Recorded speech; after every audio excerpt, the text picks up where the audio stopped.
Hi friends, நம்ம இன்றைக்கி arm whole ஸ்கேலை வச்சு எப்படி பர்ஃபெக்டான ஒரு யூ ஷேப்பு நெக்லைன் வரையலாம் அப்படிங்கிறத நான் இந்த வீடியோவில் பார்க்கலாம். ஆல்ரெடி நான் ஆர்ம் ஹோல் ஸ்கேலை வச்சு ஆர்ம் ஹோலை எப்படி பர்ஃபெக்டாக வரையணுங்கிறதையும் நான் உங்களுக்கு வீடியோ அப்லோட் பண்ணியிருக்கேன். தேவைப்பட்ட அதுவும் பாருங்கள்.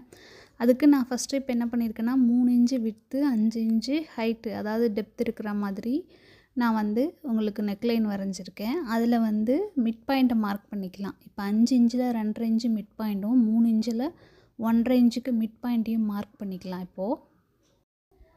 இப்போது இந்த 2 மிட் பாயிண்ட்டும் இந்த ஆர்ம் ஹோல் ஸ்கேலை மீட் ஆகிற மாதிரி நம்ம இப்போ ஒரு ரவுண்ட் போட்டுக்கலாம்.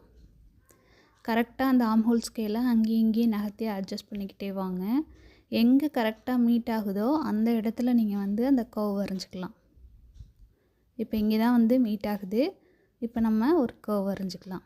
இப்படி இந்த மாதிரி கர்வ் வரையும் போது கரெக்டாக பர்ஃபெக்டான யூ ஷேப் நமக்கு கிடச்சிரும். நெக்குக்கு நம்ம எப்பயுமே 1/2 இன்ச் டிஸ்டன்ஸில் அந்த எல் ஷேப்பில் கர்வ் வரைவோம். இந்த மாதிரி ஆர்ம் ஹோல் ஸ்கேல் வச்சு வரையும் போது ரொம்பவே நீட்டாக இருக்கும். இந்த மாதிரி ட்ரை பண்ணி பாருங்கள்.